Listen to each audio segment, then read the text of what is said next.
माझ्या शेजारी आहेत. आता मला सांगा तुम्ही, महाराज खोटं बोलतील का? नाही. महाराजांच्या दृष्टीनं ते कालातीत होते.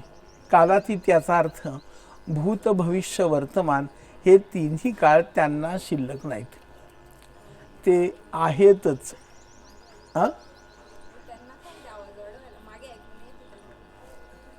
ते म्हणजे महाराज आहेतच. मग ते जेथे नाम तेथे माझा प्राण ना. आपल्या शेजारी महाराज आहेत. श्रीराम जयराम जय जय राम महाराज ऐकतायत, महाराज ऐकतायत. खरोखर आपल्या अंतःकरणात ही जर भावना दृढ होत गेली का नाही, तर एक वेळ अशी येते की डोळ्यातून घळाघळा पाणी यायला सुरुवात होते की मी नामस्मरण घेतोय आणि ते नामस्मरण महाराज ऐकतायत. हा, महाराजांचीच एक गोष्ट, महाराज एक गोष्ट सांगायची. एक भांडीवाली होती आणि एका मोठ्या श्रीमंताच्या घरी काहीतरी विवाहाचा कार्यक्रम चालला होता आणि तिला भांडी घासण्याकरता बोलवलं होतं. तिथं नटून थटून येणाऱ्या, भरपूर दागिने घातणाऱ्या, चांगले कपडे वगैरे घातलेल्या अनेक स्त्रिया होत्या.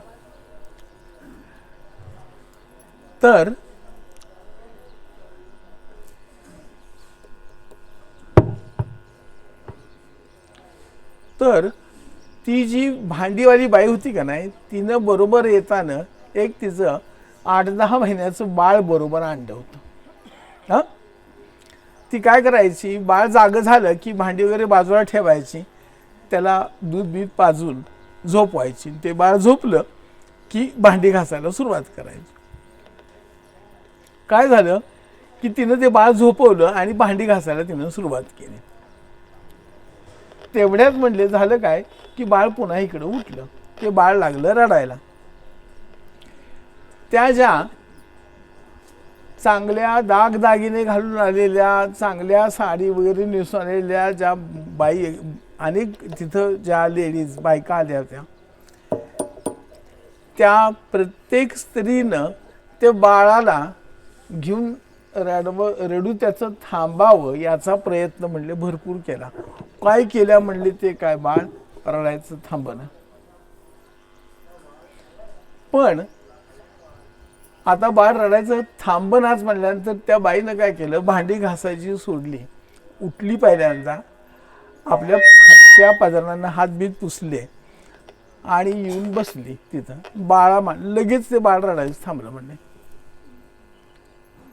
का? तर ही माझी आई आहे. तसं महाराजांचं वाक्य माझ्या महाराजांचं आहे असं आपल्याला काय केलं वाटत नाही. किती प्रयत्न करा, नाही तर ज्या दिवशी आपल्याला आपण हे वाक्य पक्क्या अर्थानं अंतःकरणामध्ये अर्थासहित त्यांच्या गांभीर्यासहित ओतून घेऊ का नाही, त्यावेळेला लक्षात येईल की त्या वाक्याचं गांभीर्य काय आहे आणि महाराज किती जवळ आहेत. आपलं काय चाललंय, आपले प्रापंचिक सगळे प्रश्न आपण समोर ठेवतो मांडून, देव मांडून ठेवल्यासारखं. आपण घरातली देवपूजा करताना कसे देव धुवून मांडून ठेवतो, तसं आपण जप करायला बसलो का नाही की पहिल्यांदा काय करतो, आपल्या सगळ्या समस्या, सगळ्या काळजी व्यवस्थित मांडून ठेवतो आणि मग जप करायला सुरुवात करतो. महाराज म्हणणार, हा मी येतोय मस्त पैकी, पण मला आत यायला तुम्ही सवड तरी द्याल.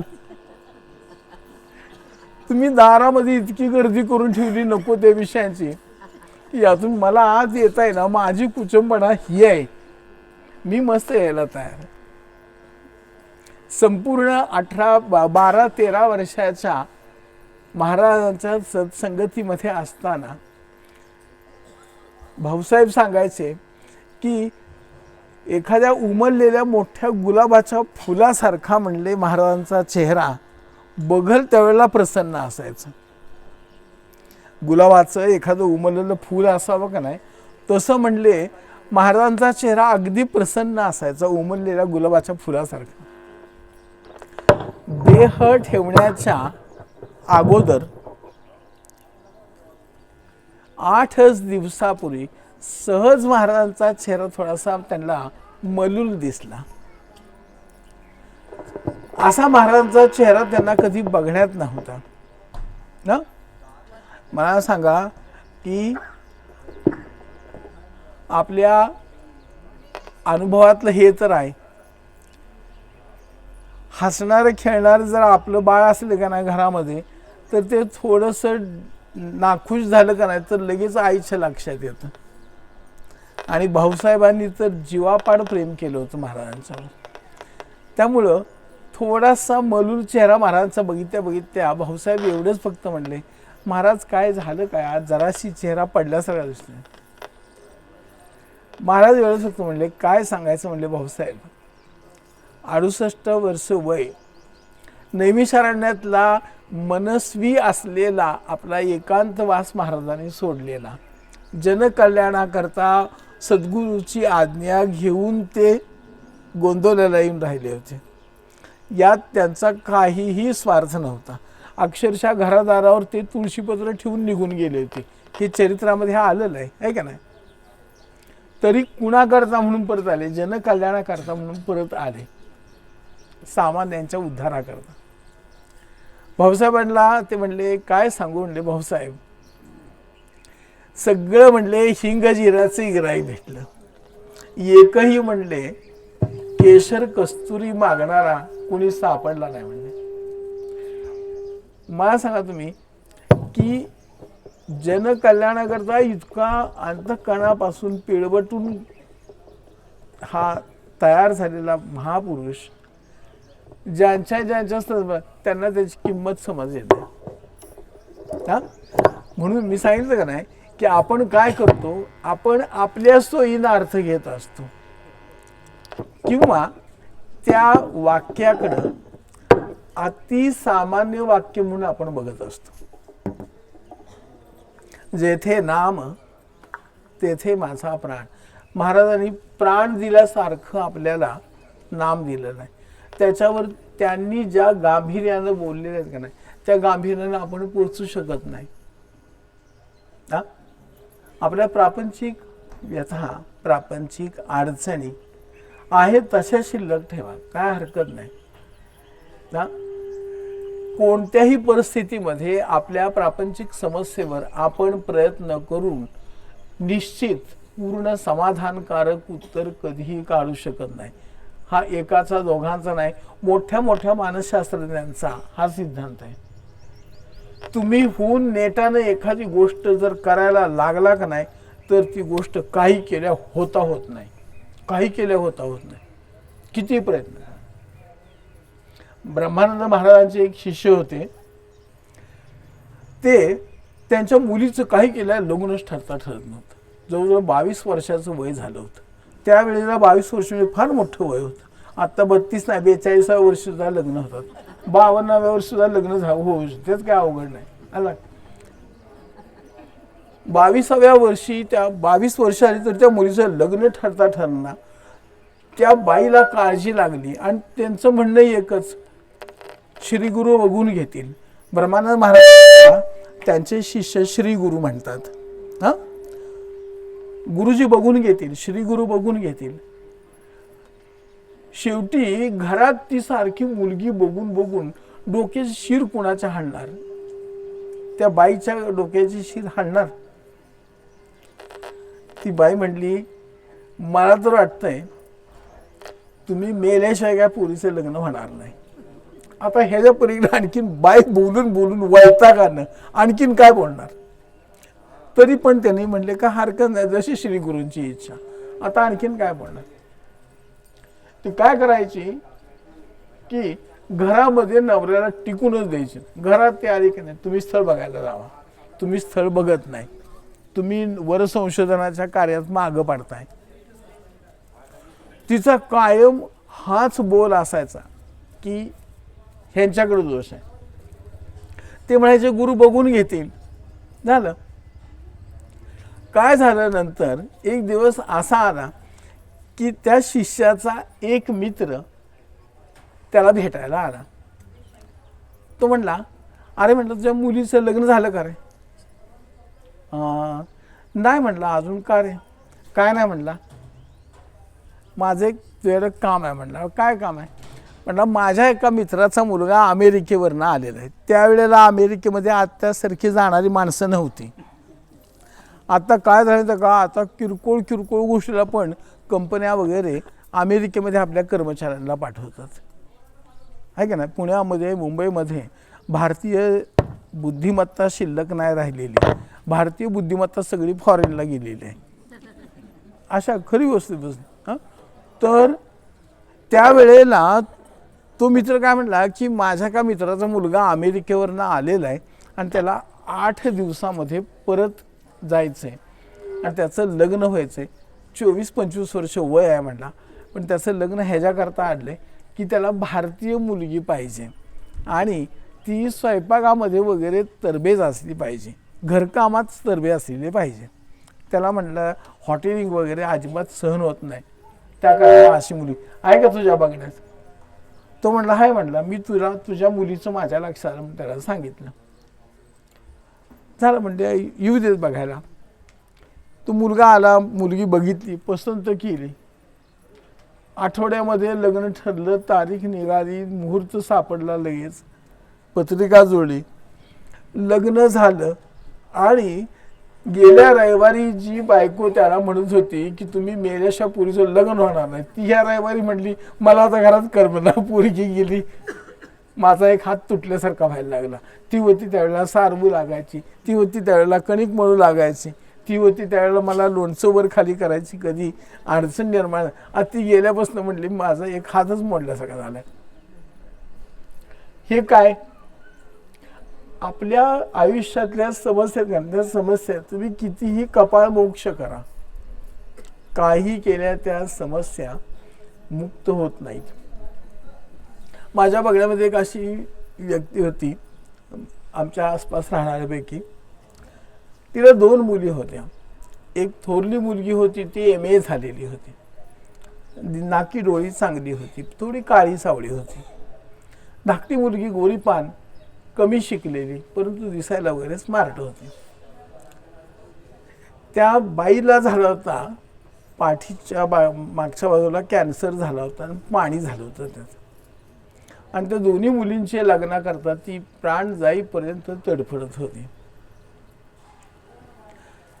ती माझ्याशी बोलताना अगदी धाकट्या भावासारखी बोलायची. काय म्हणली सांगू शेखर, म्हणली त्या धाकटीचं लग्न ठरलं होतं, तिला एका पाहुण्याने पसंत केलं होतं, पण ती म्हणत होती की थोरलीचं लग्न होईपर्यंत हिचं लग्न करायचं नाही, आम्ही तुम्हालाच देऊ मुलगी, पण हिचं ठरू देत. आणि हिचं काय केलं, लग्न ठरत नव्हतं. ती जीवाच्या आकांतानं कुठून तरी येऊ देत स्थळ, काय तरी होऊन देत म्हणून ती अगदी तडफडत होती. आणि एक वेळ अशी आली की डॉक्टरनी सांगितलं जास्तीत जास्त 1 आठवड्याची गॅरंटी देता येईल, यांची काय तब्येत बरी सुधारण्याची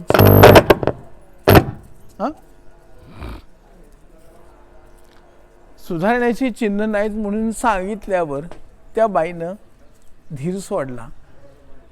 तिला ज्यावेळी भेटायला गेलो त्यावेळी ती काय म्हणली माहिती आहे का, शेखर म्हणली काय होणार आहे माझ्या मुलींचं, दोघींच्या पण लग्नाचं काय, हिचं ठरलंय पण होईना आणि हिचं ठरता ठरणं, आणि मी तर आता मरायला टेकली, माझा तर आता जीव जायची वेळ आली, काय करू. काय असेल ते असेल, पण माझ्या तोंडाच्या वेळेला एक वाक्य काय केलं माहिती आहे का, म्हटलं वाईट वाटून घेऊ नकोस, पण लक्षात ठेव तुझ्या नशिबामध्ये या मुलींची लग्न बघणं नाही. तू गेलीस की लगेच ह्या मुलींची लग्न होणार आहे, मला तर खात्री वाटते. ती म्हणली असं कसं, म्हटलं बघ म्हणजे शेखरच्या तोंडात खरोखर माझ्या दोन्ही मुलीच्या लग्नाचे लाडू पडू देत, तुझ्या तोंडात म्हणली मी लाडू खाल्ले असे समजेल, पण तुझ्या जीवाला यश येऊ देत. खोट नाही सांगत, वस्तुस्थिती अशी आहे की त्यानंतर ती 3 दिवसांतर वारली आणि ते विधी झाला, सगळं झालं. आणि त्या व्यक्तीच्या 10व्या राजा पंक्ती जेवायला बसल्या होत्या, त्यामध्ये त्यांचा एक लांबचा पाहुणा आला होता आणि तो जेवता जेवता शेजारच्याला म्हणला की वाडकाम करणारी ही जी मुलगी आहे का नाही ही कोण आहे? तर तो म्हटला आपण ज्यांचं धाब्याचं जेवण करतोय त्यांची ही थोरली मुलगी आहे. म्हणजे लग्न झालंय का? नाही म्हणले लग्न नाही झालं. होय म्हणलं काय हरकत नाही. विचार आहे का? अहो म्हटलं हिच्या लग्नाचा विचार करून करून तर ती मेली. म्हटला माझा मुलगा आहे. तो मुलगा त्यानं योगानं बरोबर आणला होता. तो शेजारी जेवायला बसला होता. म्हटलं जोड कसा वाटतोय बघा. तो म्हटला चांगला आहे. म्हणला हात धुतले, हात धुवून झाले आणि दुसऱ्या खोलीमध्ये जाऊन लग्नाची बोलणी झाली आणि लग्न ठरलं. 13वा कसा तरी पार पडला त्या बाईचा आणि लगेच त्या दोन्ही मुलींची एका मांडवात लग्न केलं. नसेल तर काही केल्या आपल्या प्रापंचिक प्रश्नावर कितीही तुम्ही डोकेदुखी करा, काही केल्या उत्तर निघत नाही. आपले हे सगळे प्रश्न आहेत का नाही हे महाराजांच्या पुढं मांडून ठेवा. त्यातलं तुमचं ममत्व काढून टाका. महाराज हे सगळं असं आहे बरं का, याच्यावर तुम्ही उपाय काहीतरी काढा. तुम्हाला जे योग्य वाटेल ते काढा. मला असं वाटतंय तसं वाटतंय हा मुद्दा नाही. तुम्ही जो काढाल तो उत्कृष्ट उपाय असेल. अशा पद्धतीनं आपण जर त्यांच्या शब्दावर विश्वास ठेवला आणि त्याच्याशी आपण एकरूप झालो का नाही तर काय होतं माहिती आहे का, न कळत आपल्या अंतःकरणामध्ये त्यांच्या श्रेष्ठत्वाबद्दल, त्यांच्या महत्तेबद्दल एक प्रतिमा निर्माण होते. आणि एक महाराजांच्याबद्दल आपल्या अंतःकरणात खऱ्या अर्थानं अशी श्रेष्ठ प्रतिमा निर्माण झाली का नाही तर आपल्या परमार्थातल्या मार्गावर महाराज आपल्याला खरोखर अतिशय अंतःकरणपूर्वक सहाय्य करत असतात. ही अंतःकरणात महाराजांची निर्माण झालेली जी पूजनीय आणखीन श्रेष्ठ प्रतिमा आहे का नाही ही सांभाळण्याकरता शास्त्रामध्ये अनेक प्रकारची साधनं सांगितलेली आहेत. महाराजांना अतिशय आवडणारं अशा अनेक साधनातलं सगळ्यात आवडतं बरं का महाराजांचं सर्वात आवडतं साधन म्हणजे काय तर मानसपूजा. आणि महाराज या मानसपूजेच्या बद्दल अतिशय आग्रही असायचे. त्याची त्यांनी अनेक प्रसंगी अनेक ठिकाणी दाखले दिलेले आहेत. स्वतः महाराजांनी पण दिलेले आहेत आणि समाधी घेतल्यानंतर सुद्धा अनेकांना त्याचे प्रत्यय आलेले आहेत. ती पण त्यांनी अनेक ठिकाणी दाखले दिलेले आहेत.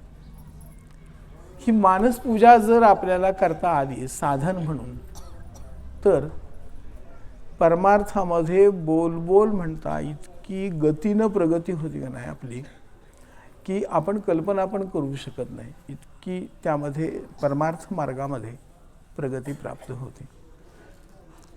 ही मानसपूजा ब्रह्मानंद महाराजांच्या पासून अलीकडच्या संतांच्या मध्ये अनेकांनी केलेली आहे. हीच मानसपूजा ज्ञानेश्वर महाराजांनी ज्ञानेश्वरीमध्ये पण केलेली आहे. 15वा अध्याय, 16वा अध्याय, 18वा अध्याय या 3-4 अध्यायांच्या सुरुवातीला 8व्या अध्यायाच्या सुरुवातीला ज्ञानेश्वरीमध्ये आपल्या गुरूंची मानसपूजा माऊलींनी केलेली आहे. मानसपूजेमध्ये जो साधक तयार होतो, तरबेज होतो का नाही त्याला इतरांच्या पेक्षा साधनेमध्ये प्रगती करण्याकरता दृढ पद्धतीनं नामस्मरण करण्याकरता म्हणून स्वतंत्र कष्ट करण्याची गरजच पडत नाही. तुम्हाला आपल्याला साधन करताना कायम येणारा अनुभव कुठला माहिती आहे का, जप करायला लागलं का नाही की मनाच्या वृत्ती जास्त वळवळ करतात आणि नको ते विचार मनात निर्माण होतात. नको ते विचार म्हणजे काय माहिती आहे का, असा एखादा प्राणी आपल्याला दिसेल ज्याचे पाय हत्तीचे आहेत, चेहरा सिंहाचा आहे आणि संपूर्ण बाकीचं धड गाढवाचं किंवा घोड्याचं आहे, काय पण दिसेल. आपलं मन कधी काय काय आकृती रेखाटल काही आपण मनाचं सांगू शकत नाही. मानस पूजेमध्ये मुख्य घाला कुठे आहे तर सगळ्यात पहिला घाला आहे तो मनावरच आहे. कारण मनाला कुठं गुंतवून ठेवायचं आहे आपल्याला तर मनाला त्या सद्गुरूपाशीच गुंतवून ठेवायचं. मानस पूजेचं एक तंत्र आहे. पहिलं काय की महाराज माझे कुणीतरी आदरणीय असे नातेवाईक आहेत असं त्यांच्याशी नातं जोडायचं.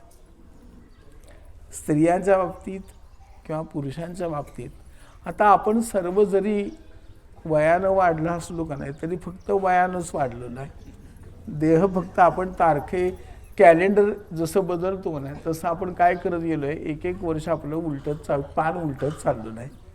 बाकी महाराजांच्या दृष्टीनं बघितलं का नाही तर आपण सर्व बालकच आहोत.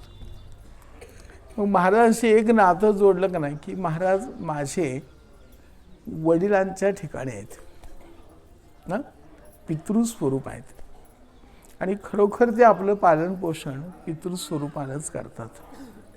म्हणजे जननी परित्वा पाळिले पितया परित्वा सांभाळिले, नाही का, व्यंकटेश स्तोत्रातलं पद आहे.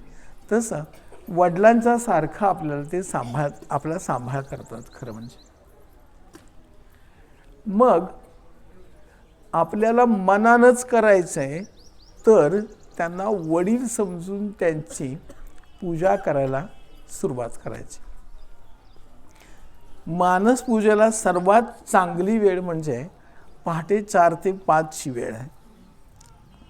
ही वेळ जराशी का म्हणून काय समजाय, परंतु अनेकांना बरं का 4 ते 5 ही वेळ जरा अशी वाटते की आमच्या 24 तासामधली आमच्या हक्काची खऱ्या अर्थानं सुखानं झोप घ्यायची वेळ म्हणजे खरी ती आहे. आणि त्या वेळेचं आपल्या सनातन शास्त्रामध्ये अत्यंत महत्त्व मानलेलं आहे. 4 ते 5 नाही जमलं काय हरकत नाही, 5 ते 6 करायला काय हरकत नाही. हे रिलॅक्सेशन मी आपलं सांगतोय, वस्तुस्थिती असे शास्त्रात हे रिलॅक्सेशन महाराजांनी सांगितलेलं नाही. महाराजांनी 4 ते 5च सांगितलेलं आहे. पहाटेच्या वेळेला मनापासून आपण उठल्यानंतर काय जे असेल शौचमुख मार्जन वगैरे त्वरेनं आटपायचं, पटदिशा आटपायचं. आंघोळ करायच्या भानगडीत पडलंच पाहिजे असं नाही. हां, 1-2 मिनटं मी घड्याळ बघतो, 11:15 कंटाळा असं सांगा बरं का. मानस पूजेचे एक 15 मिनटामध्ये संपवतो आणि थांबतो. मग कंटाळा असेल त्याला स्पष्ट सांगा. हे खरोखर मी काय सांगतोय आहे का की माझा हा अनुभव आहे, म्हणजे मी अनुभव घेऊन तुम्हाला सांगतोय. अनुभव घेतल्याशिवाय मी तुम्हाला एकही गोष्ट मी बोलतोय यातली एकही गोष्ट अशी नाही बरं का की मी जे अनुभव घेतलेली नाही. तुम्हाला महाराजांच्या साक्षीनं का सांगतोय आहे का की मला खरोखर या मार्गात आपल्या महाराजांच्या भक्ती मार्गाला जे लागले का नाही त्यांनी यातलं काहीतरी आत्मसात करावं. आपण ज्यावेळेला एकदा श्रीराम जयराम जय जयराम म्हणतो नाही त्यावेळेला महाराजांच्या अंगावरनं शिरसुरून काटा येतो. हे आपल्याला जाणवतं का? नाही, आपल्या अंगावरनं येत नाही म्हणून आपल्याला हे जाणवतं की त्यांच्या अंगावर काटा आला असेल. नाहीतर तुम्हाला जर जाणवायला खरोखर लागलं की मी श्रीराम जयराम जय जयराम म्हणतो त्यावेळेला खऱ्या अर्थानं आनंदाचा उच्छ्वास कोण टाकतो तर महाराज टाकतात. मला त्याची काहीच किंमत नाही. आपण काशीला निघालोय रेल्वेनं, काशी जवळ आल्यानंतर वाराणसीच्या त्या काशीच्या रेल्वे स्टेशनवर उतरल्यानंतर आपल्याला जो आनंद होतो तो आनंद त्या गाडीच्या ड्रायव्हरला होत नाही. तो ड्रायव्हर काय करतो, इंजिन बदलतो आणि परत पुण्याकडे तोंड करून इंजिन लावून ठेवतो, मुक्काम करतो आणि चालू करतो. त्याला काही घेणं नाही देणं.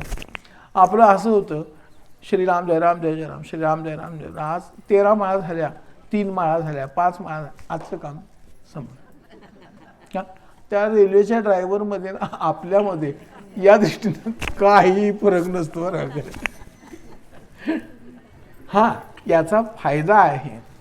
काय फायदा आहे की काही अंशी तरी का व्हायना पण मनामध्ये एक प्रकारची स्थिरता निर्माण होते.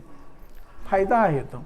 महाराजांची कृपादृष्टी आहे म्हणून आपल्याकडून त्या 3 माळा तरी होत आहेत खरं म्हणजे, नाहीतर त्या सुद्धा होणं शक्य नाही. मानसपूजेचं मी तुम्हाला इतकं महत्त्व का सांगतोय की खरोखर तुम्ही म्हणतो 5 ते 6 नाही जमलं, वयोमानानुसार तब्येतीनुसार 6 ते 7 करा. हां, मानसपूजा करताना थोडक्यात 4 ते 5 का करावं तर त्यावेळेला इतर सगळं जग झोपलेलं असतं, साखर झोपेमध्ये असतं आणि त्यावेळेला आपण निवांतपणानं एकाग्रतेनं त्यामध्ये मिक्सअप होऊ शकतो. डोळे झाकलेच पाहिजेत असं नाही. महाराजांची प्रतिमा समोर असेल तर त्यांच्या पादुकाकडं बघत बघत मानसपूजेला आपण सुरुवात करूया. अंतःकरणापासून चिंतन करून गोंदवलेला पोहोचलो. मुख्य दरवाजाचं दार उघडलं. आत शिरल्या महाराजांच्या मंदिराचा कळस दिसला. कळसाला डोळे झाकून नमस्कार केला. लगेच मागच्या बाजूच्या भिंतीच्या कोपऱ्यामध्ये एक झाडू आपल्याला दिसला. झाडू घेतला आणि अंगण झाडायला सुरुवात केली. महाराजांच्या समाधी मंदिराच्या समोरचं जे चढण्याचं गोल असं फरशीचं बांधकाम आहे त्याच्या खालच्या बाजूचं अंगण पूर्णपणे झाडून घेतलं. दरवाजाकडच्या बाजूला केर लावला. पालापाचोळा, प्लॅस्टिकचे तुकडे सगळे गोळा केले. तिथल्या कचरा डब्यामध्ये भरून टाकले. माती जी गोळा केली ती त्या झाडांना घालून टाकली. अंगण स्वच्छ झाल्यानंतर 2 कळशा तिथं होत्या. त्या 2 कळशानं अंगण स्वच्छ धुवून काढलं. सडा शिंपला. त्या दोन्ही कळशा घेतल्या. एक कमरेला, एक हातात घेतली. पुरुष असेल तर एक खांद्यावर, एक लोमत्या हातात घेतली. आणि कुठं पोहोचलो त्या मोकळ्या कळशा घेऊन हरिद्वारला पोहोचलो. हरिद्वारची प्रसन्न खळाळून वाहणारी गंगा बघितली. मन प्रसन्न झालं. कळशा खाली ठेवल्या. हर हर गंगे भागीरथी म्हणून गंगेला एकदा नमस्कार केला. अंगावरच्या वस्त्रासे सचैल गंगेमध्ये स्नान केलं. मनसोक्त थंडगार पाण्यामध्ये काही पडसं होत नाही, सर्दी होत नाही, काय नाही. भरपूर अंग चोळून मोळून आंघोळ केली. बाहेर आलो. स्वच्छ कपडे बदलले. दोन्ही कळशा भरून घेतल्या. बाहेर लावल्या. गंगेच्या किनाऱ्यावर ठेवल्या. गंगेला पुन्हा एकदा नमस्कार केला. गंगेमधला एक जरी गोल दगड घेतला तरी ते शंकराचं प्रतीक आहे. तो गोल दगड बाजूला ठेवला. मनानंच त्याला एक बेलाचं पान, एक पांढरं फूल वाहिलं. खडीसाखरेचे 4 खडे मनाने ठेवले. नमस्कार केला. शंकराला आणि गंगेला दोघांना नमस्कार जोडीनं करायचा असतो. त्या दोघांना जोडीनं नमस्कार केला आणि दोन्ही कळशा घेऊन तिथून वायू मार्गानं महाराजांनी दिलेल्या योग सामर्थ्यानं पुन्हा गोंदवल्यात आपण आलो. दोन्ही कळशा बाहेरच्या बाजूला जिथं मोठं झाड आहे बाहेरच्या अंगणामध्ये त्या झाडापाशी दोन्ही कळशा ठेवल्या. स्वयंपाकाची मोठी शेगडी पेटवली. त्याच्यावर एक पातेलं ठेवलं. एक कळशी पाणी त्या पातेल्यामध्ये ओतून झाकण ठेवलं. गॅस पेटवला न चुकता आणि पाणी तापवायला सुरुवात केली. आणखीन इकडं कुठं मंदिरावर आलो. मंदिराच्या दारात आलेल्या हात जोडेपर्यंत अवकाश. मंदिराच्या दारावरच्या बाजूला कीर्तिमुखाचं तोंड आहे. कीर्तिमुख हा राक्षस. तो काय करतो, कुठल्याही मंदिरामध्ये प्रवेश त्याच्या आज्ञेनं घेतला की आत जाताना आपली पापं सगळी तो खाऊन टाकतो. म्हणून त्याला नुसतं तोंडच दिलं नाही. म्हणून आज जाताना कीर्तिमुखाला नमस्कार केला. आज जाताना आता तर निश्चित काय झालो, गंगेत आंघोळ केल्यानंतर मी शुद्ध झालो होतोच, त्यातून चुकारीचं काय राहिलं असेल तर त्यानं खाऊन टाकलं. आत गेलं. मंदिरात आत प्रवेश केल्या केल्या समोर पहिल्यांदा गणपती दिसला. वक्रतुंड महाकाय हा साधा श्लोक तर येतो आपल्याला, तो हात जोडून नमस्कार करून श्लोक म्हणला. पुढे गेलो, माता सरस्वती वादन करत बसली होती, वीणा वादन. तिच्या पायावर डोकं ठेवलं. या दोघांच्या कृपाशीर्वादानं माझ्या अंतकणामध्ये येणारे विचार आहेत का नाही, हे सलग येणार आहेत. या विचारामध्ये कुठं खंड पडणार नाही. ह्या दोघांची जर कृपा असेल का नाही, तर माझ्या साधन मार्गामध्ये कुठंही कसलीही अडचण येणार नाही. मग सरस्वती तुम्हाला या कुंदेंदू तुषार हार धवला, तो श्लोक आला उत्कृष्ट. तो नाही आला, आता अभिनव वागविलासिनी जे चातुर्यार्थ कला कामिनी, ते शारदा विश्व मोहिनी नमिली मिया. ही जरी ज्ञानेश्वरीतली ओवी आठवली तर त्या ओवीनं सरस्वतीला नमस्कार करायचा. 4 पावलं पुढे गेलो तर डाव्या हातानं वर चढायला लागलो. समोर महाराजांच्या मंदिराचं अंतःकरणापासून तुम्ही पिक्चर डोळ्यापुढे आणा, चित्र, आणि तुमच्या लक्षात येईल मी काय म्हणतो. पायऱ्या चढून डाव्या बाजूनं वर चढलो का नाही, ते गाभाऱ्याच्या वरच्या बाजूला समोर तुकामाईंचं पहिला फोटो आहे. त्या तुकामाईंच्या फोटो पुढे नमस्कार केला. तुकामाईंची त्यावेळेला मूर्ती डोळ्यापुढे आणायची, कानटोपी घातलेली, डाव्या काखेमध्ये कुत्र्याचं एक पिल्लू घेतलेलं आणि उजव्या हातामध्ये गोटी घेऊन खेळतायत. अशा प्रकारचं ते तुकामाईंचं चित्र डोळ्यापुढे. तुकामाईंच्या पायावर डोकं ठेवलं, नमस्कार केला. का तर हे आपल्या गुरूंचे गुरु आहेत, त्यांना नमस्कार केला. तिथं शेजारीच लगेच मुरलीधर श्रीकृष्ण आहे, पण तिथं मुरलीधर श्रीकृष्णाऐवजी समर्थ उभे आहेत असं समजून समर्थांच्या पायावर डोकं ठेवायचं. दंडकमंडलू हातात धारण केलेले, छाटी घातलेले समर्थ उभे आहेत, त्यांच्या पायावर डोकं ठेवलं. त्यांच्या शेजारी ब्रह्मानंद महाराजांचा फोटो आहे. ब्रह्मानंद महाराजांच्या पायावर डोकं ठेवायचं. खाली आलो की सगळ्यात पहिल्यांदा दिसतात ते म्हणजे आनंद सागर. आनंद सागरांच्या पायावर डोकं ठेवलं. त्यांच्या शेजार असंच करा असं नाही, परंतु एक क्रम म्हणून तुम्हाला सांगतो.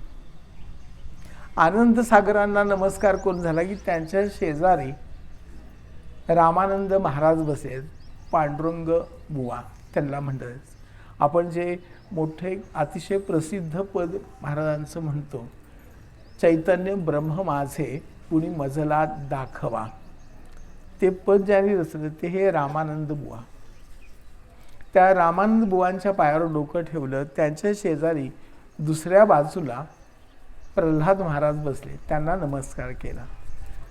त्यानंतर महाभागवत म्हणजे आपले डॉक्टर कुर्तकोटी, त्या कुर्तकोटींना नमस्कार केला. प्रापंचिक शिष्यातले सर्वश्रेष्ठ कोण महाराजांचे, तर भाऊसाहेब, म्हणून भाऊसाहेबांच्या पायावर डोकं ठेवलं. त्यानंतर तात्यासाहेबांच्या पायावर डोकं का ठेवायचं, तर देह ठेवल्यानंतर 25 वर्ष त्यांच्या मुखातून महाराज वाणी रूपानं बोलत होते, म्हणून महाराज समजूनच तात्यासाहेबांना नमस्कार करायचा. त्यानंतर आपला अंतःकरणाचा अतिशय जवळचा दुवा महाराजांना जोडणारा म्हणजे कोण, तर बाबा. मग बाबांच्या पायावर डोकं ठेवायचं आणि समाधीमध्ये खाली उतरायचं. खाली उतरलो, शांतपणानं दर्शन घ्यायचं. महाराज मस्तपैकी मांडी घालून बसलेले आहेत, जप करतात. या बाळ म्हणून त्यांनी स्वागत केल्या केल्या अंगावर शिरशी आली पाहिजे आणि गेल्या गेल्या पायावर डोकं ठेवायचं महाराजांच्या. महाराज पूजेला मी आलेलो आहे, काशीवरून वाराणसीवरून हरिद्वारवरून गंगा घेऊन आलेलो आहे, पूजेला चला. महाराज काय येणार नाहीत, पण दिशी महाराज लगेच उठलेले आहेत. आपल्या विनंतीच्या अगोदरच महाराजांनी आपल्याला बघितल्या पूजेला येण्याची तयारी दाखवली. अंतःकरणापासून कल्पना करायची. महाराज आपण त्यांचा दंड धरून त्यांना वर घेऊन येतोय असं आपण घरी मनाशी पक्क दृढ ठेवायचं. महाराजांच्या चरित्रामध्ये तुम्हाला ही कथा आलेली आहे ती आठवती का बघा, की भाऊसाहेबांची एक मुलगी होती ना, ती मुलगी 10-12 वर्षाची असताना स्वयंपाक तयार झाल्यानंतर आईनं निरोप पाठवला की जा महाराजांना म्हणावं स्वयंपाक तयार आहे, जेवायला या. तर ती 12 वर्षाची मुलगी महाराजांना बोलवायला यायची. महाराज स्वयंपाक तयार झाला, लवकर जेवायला चला. महाराज म्हणायचे तू मला कागद घेऊन जाणार असेल तर मी येतो. अक्षरशः ती 10-12 वर्षाची मुलगी महाराजांना कागद घेऊन यायची. आता महाराज कसे कागद बस मावत असतील हां.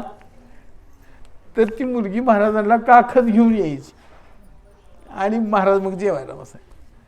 हां, आपल्याबरोबर महाराज वर येऊ शकणार नाहीत.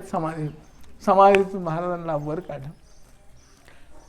आतल्या मंदिरामधली जी उजव्या बाजूची खिडकी आहे का नाही, जिथं पुरुष मंडळी बसतात हां, तिथं एक आसन ठेवलं. त्या आसनावर महाराजांना बसवलं. बसल्या बसल्या पहिल्यांदा महाराजांचे पाय धुवून स्वच्छ काढले.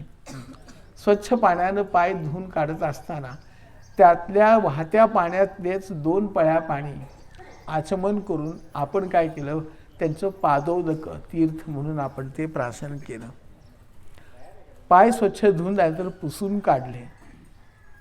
त्याच्यानंतर सकाळची वेळ आहे, महाराजांना अगोदर मुखप्रक्षालन करायचं.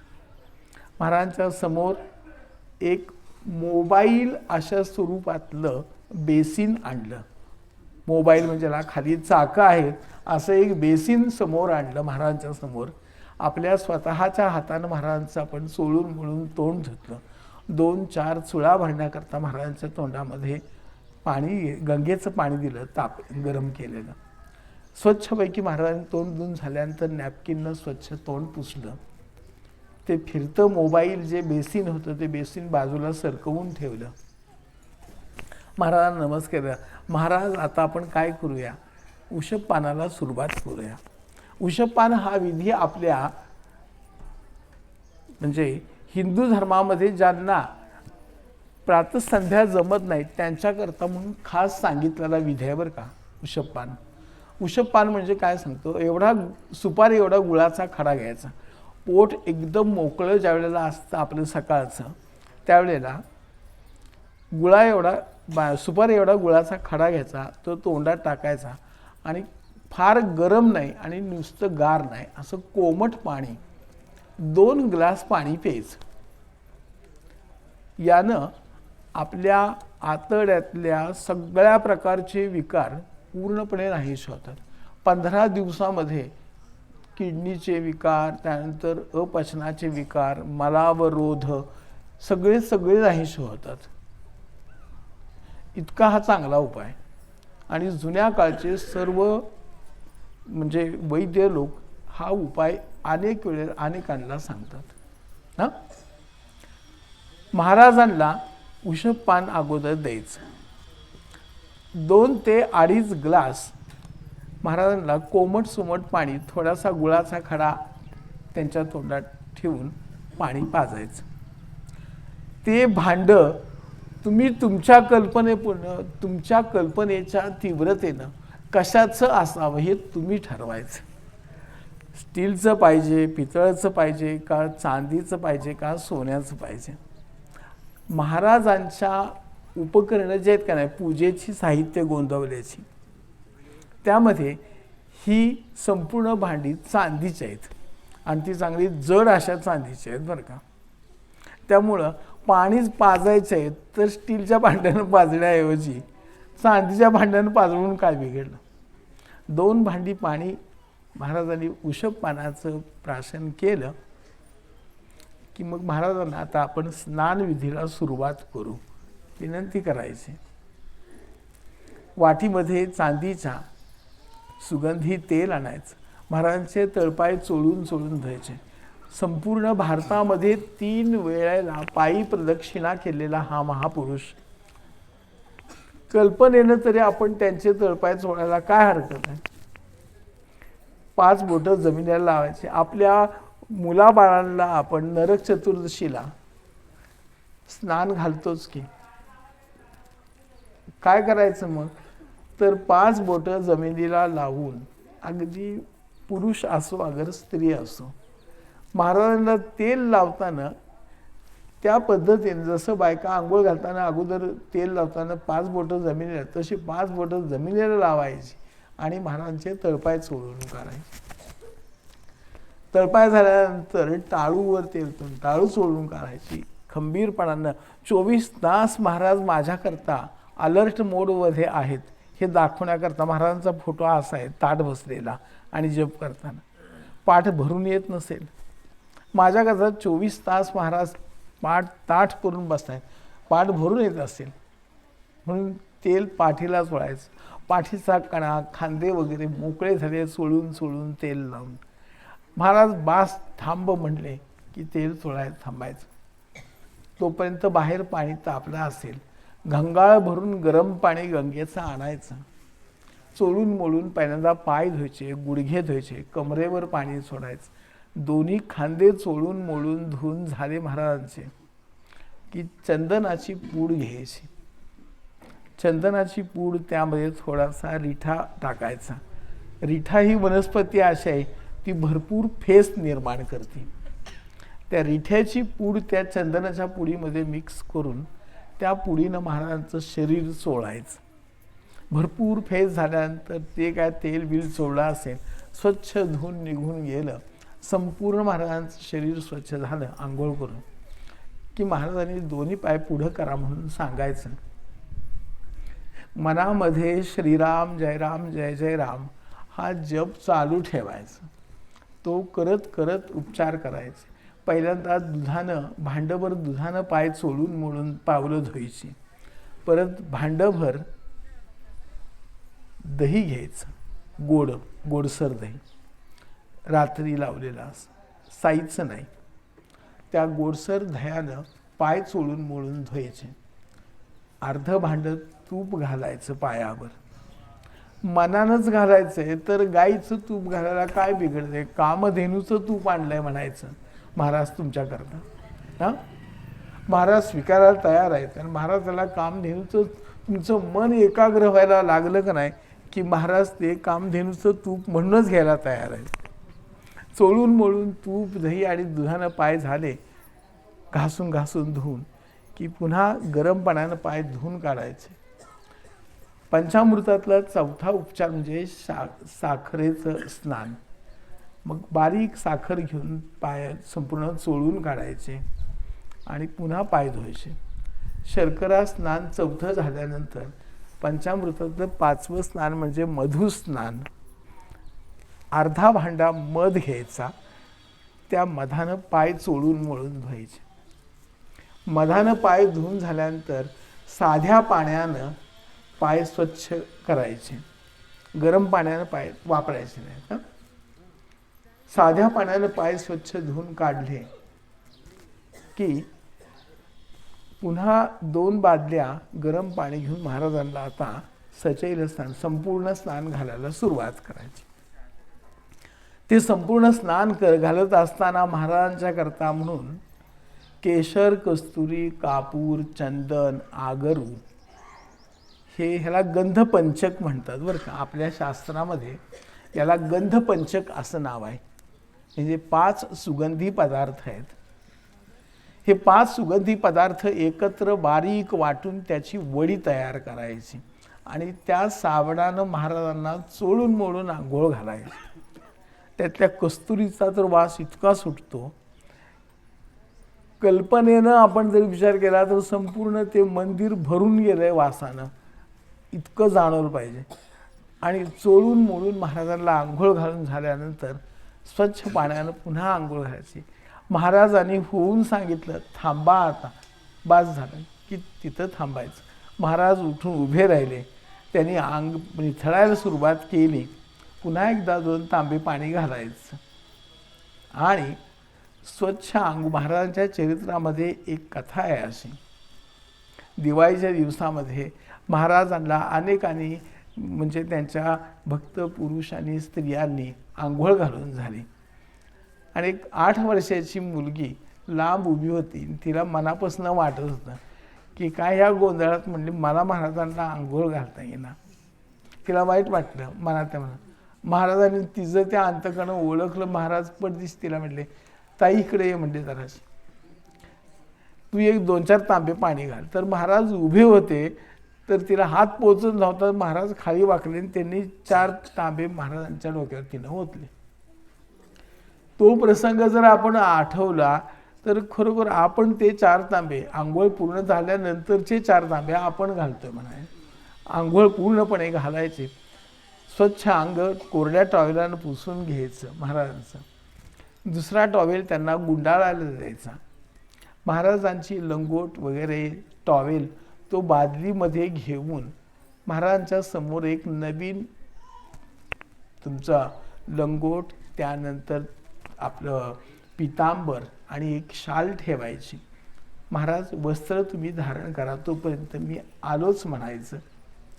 महाराजांनी काढलेली सगळी वस्त्र बादलीमध्ये घेऊन महाराजांचं तोंड वगैरे मगाशी आपण धुतलं होतं, तो तस्त बरोबर घेऊन जिकडं आपण जेवण केल्यानंतर हात धुवायला येतो का नाही, त्या नळाकडे यायचं पडदेशी, बादली खाली ठेवायची. तो तस्त संपूर्ण तिथं अशोकाचं झाड आहे बघा, त्या अशोकाच्या झाडाला तस्त वतायचा, स्वच्छपैकी धुवून काढायचा तस्त, तो पुन्हा वतायचा आणि तिथं पुन्हा तस्त उलटा घालून ठेवून हात स्वच्छ धुवायचे. स्वच्छ पुसून पुन्हा इकडं यायचं. महाराजांनी तोपर्यंत सोवळं वगैरे नेसलेलं आहे आणि महाराज माझी वाटच बघत होते असं गृहीत धरायचं. आल्या आल्या तळहातावर उगळलेलं चंदन घ्यायचं आणि पहिल्यांदा महाराजांच्या कपाळाला चंदनाचा नाम ओढायचा. मध्यभागी एक उभी केशराची रेघ ओढायची. दोन्हीही जे कपोल आहेत, या भागाला कपोल म्हणतात बरं का. एवढ्या भागाला इथपासून इथपर्यंत जो भाग आहे गालाचा, ह्याला कपोल असा शब्द आहे. या कपोलाला 2 टिळे लावलेले असतात. हां, महाराजांनी लावले आहेत बघा. तर या कपोलाला 2 चंदनाचे टिळे लावायचे, कानाला 2 टिळे लावायचे, गळ्यामध्ये 2 बोटांनी चंदन, या हातावर 3 ठिकाणी, या हातावर 3 ठिकाणी आणि तळपाया म्हणजे पावलांवर, दोन्ही पावलांवर चंदन लावायचं. चंदन लावून झाल्यानंतर त्याच्यावर अष्टगंध लावायचं थोडं थोडं.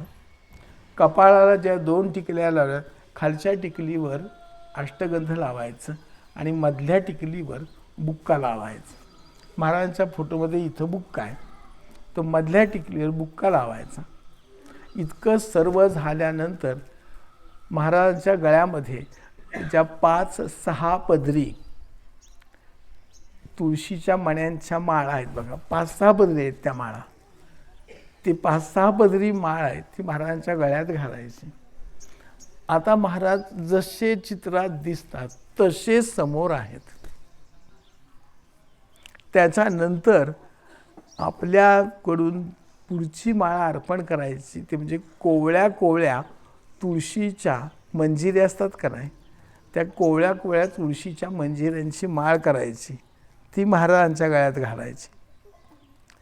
त्याच्यावर आता उन्हाळा सुरू झाला, यावेळेला आता मोगऱ्याची वेल भरपूर वाढतात, त्या त्या ऋतुमानानुसार जो असेल त्या फुलांचा हार, आता मोगऱ्याचा 3-4 पदरी घसघशीत हार करायचा, महाराजांच्या गळ्यात घालायचा. त्यांच्या शेजारी एका परातीमध्ये परातभर मोगऱ्याची फुलं शिल्लक ठेवायची, की माझ्या मागून जर एखादा भक्त आला तर त्याला वाहण्याकरता सोय असावी म्हणून. आणि मग महाराजांच्या पुढे नैवेद्य मांडायला सुरुवात करायची. चांदीच्या मोठ्या वाडग्यामध्ये लोणी साखर महाराजांना पहिला नैवेद्य दाखवायचा, त्यामध्ये थोडे केशर टाकायचं. चांदीच्या वाडग्यामध्ये तो नैवेद्य दाखवून झाला, त्याच्यानंतर त्या दिवशी उपास असेल, एकादशी वगैरे, तर उपासाचे, नाही तर आपल्या इच्छेनुसार जो आपल्या आवडीचा असेल तो पदार्थ महाराजांना नैवेद्याला ठेवायचा. 2-4 फळाचा नैवेद्य समोर ठेवायचा, पाणी फिरवायचं, अंतःकरणापासून महाराजांना प्रार्थना करायची, महाराज माझ्याकडून जेवढं शक्य आहे, मला जेवढं आठवलं तेवढं तुम्हाला वाहिलं नाही, याचं स्वीकार करावा. 2च उदबत्त्या लावायच्या, 2 तुपाची निरांजनं आणि 2 समया लावायच्या. पुन्हा कळवळून महाराजांना प्रार्थना करून साष्टांग नमस्कार करायचा. एवढं होईपर्यंत तुम्हाला खोटं नाही सांगत, अर्धा पाऊण तास कसा जातो समजत नाही आणि मन कुठं जातच नाही. तुम्ही एका लिंकनं ह्यानं ते. मला सांगा, तुम्ही स्वयंपाकाला लागला, तांदूळ निवडल्यापासून कणिक मळेपर्यंत आणि तांदूळाचा तिकडं भाताचा कुकर होईपर्यंत परत कोरडं काहीतरी कालवण करायचं आहे. एका सिक्वेन्सनं स्त्री ज्या वेळेला स्वयंपाक करत असते का नाही, त्यावेळेला 5-6 पदार्थ तयार करते. किमान 1.5 तास तरी स्वयंपाकात जातो, नाही का.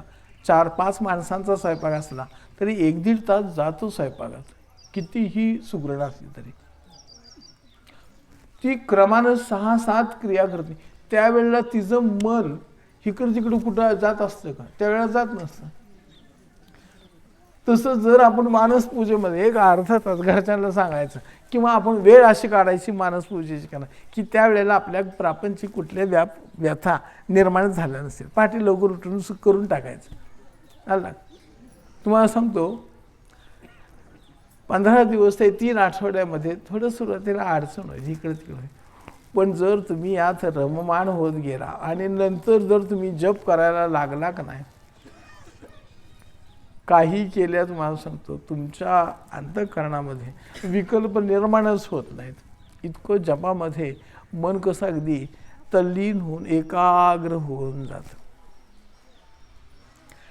त्यावेळेला खऱ्या अर्थानं आपल्याला महाराजांच्या संगतीचं, महाराजांच्या जवळिकेचं खरी जाणीव आपल्या अंतःकरणात त्यावेळेला निर्माण होते की अरे महाराज खरोखर इतक्या जवळ आहेत. त्यानंतर जो आनंद निर्माण होतो का नाही, तो आनंद महाराज स्वतः सांगायचे. भगवंत कसा आहे म्हणले, वस्तूशिवाय आनंद देणारा कोण? भगवंत आहे म्हणले. महाराज जर स्वतः परब्रह्म आहेत, परमात्मा आहेत, तर हा गुण त्यांच्यापाशी पण आहेच की मग, नाही का. हा गुण त्यांच्यापाशी आहे म्हणजे महाराज आपल्यावर कृपा करून निरुपाधिक आनंद आपल्याला का देणार नाहीत? सहज देतील. निरुपाधिक आनंदासारखा आनंद आपल्याला ब्रह्मांडातल्या कोणत्याही गोष्टीनं कधीही प्राप्त होत नाही, हे पक्क लक्षात ठेवा. मला वाटतंय की आजच्या पुरता एवढा प्रवचनाचा किंवा आपल्या संगोष्ठीचा विस्तार भरपूर झाला की ज्यामुळं काय व्हायला नको, जास्त झाल्यानंतर तुम्ही असं म्हणाल की आता 11:30 12:15 झाले, अजून नक्की किती वेळ हे घेणार आहेत कोणास ठाऊक नाही. महाराजांच्या कृपाशीर्वादानं खरोखर आपण सर्वांना इतक्या निवांतपणानं त्यांची कृपा असल्याशिवाय होत नाही बरं का. मला सांगा, तुम्ही 1-1.5 तास आपण इतकं निवांतपणानं बसून हे सगळं अंतःकरणापासून हसत खेळत ऐकून घेतोय, ही केवळ आणखीन केवळ आपल्यावर असलेली महाराजांची कृपा आहे. तसं म्हणलं तर मी काय फार मोठा विद्वान आहे वगैरे असं काही नाही बरं का. म्हणजे अभ्यास आहे फार मोठा. आता जामकर काकांनी सांगितलं की ते हे असे आहेत, ते तसे आहेत वगैरे. काय करायचं, खरं म्हणजे सांगतो की एक माऊलींची कृपा आणि महाराजांचा आशीर्वाद म्हणून जे काय 4 शब्द तुम्हाला बोलता आलं ते बोलले. तुम्ही पण मनापासून खरोखर ऐकून घेतलं. म्हणजे माझ्या अशा अपेक्षा पण नव्हती की तुम्ही इतक्या निवांतपणानं शांत अंतःकरण ठेवून ऐकू शकाल किंवा ऐकून घ्याल. काय होतं, श्रवण ही भक्ती नवविधा भक्तीतली पहिली भक्ती सांगितलेली आहे. हां, आणि श्रवणातला मोठा दोष काय असतो माहीत आहे का, की ऐकलेलं आहे तिथं पडलेलं पाणी मुरवून घेणं हे माणसाला शक्य होत नाही. माणसाला ते ऐकलेलं फॉरवर्ड केल्याशिवाय चैन पडत नाही. तुम्हाला मोबाईलवर आला असेल अनुभव, आपल्याला एखादा चांगला मेसेज आला तर तो काय करू नका, तो मेसेज पचवायचा प्रयत्न करत नाही. तो पहिल्यांदा काय करतो, तो फॉरवर्ड करतो आणि पुढचा चांगला कुठला येतो का ह्याचा ह्याची वाट बघत बसतो. मानवी स्वभावच असा आहे. तसं नाही, आपल्याला हे योग्य वाटलं बरं का, हे पचवायचा प्रयत्न करणार नाही तर आपल्या माणसा मोबाईलवर खरोखर अशिक्षित माणसाचा सुद्धा 2-2, 3-3 तास दिवसातला वेळ मोबाईलवर असा जातो का नाही की कसा गेला काय केल्या समजत नाही. माझ्या आयुष्याला काय किंमत नाही का, माझ्या वेळेला काय किंमत नाही का. मी माझ्या आयुष्यातले 3 तास मोबाईलला देण्याच्या ऐवजी 1.5 तास जरी या मार्गाला दिला तरी पण माझ्या अंतःकरणामध्ये शांती नाही. माझ्यापाशी असं काहीतरी निर्माण होईल की जे त्या मोबाईलवर पण चालू शकेल. त्याच्याकरता इतरांच्या शुभेच्छा वगैरे बघत बसायचं काही कारणच नाही का. बरं, एखाद्याच्या वाढदिवसाच्या शुभेच्छा मोबाईलवर हॅपी बर्थडे वगैरे हे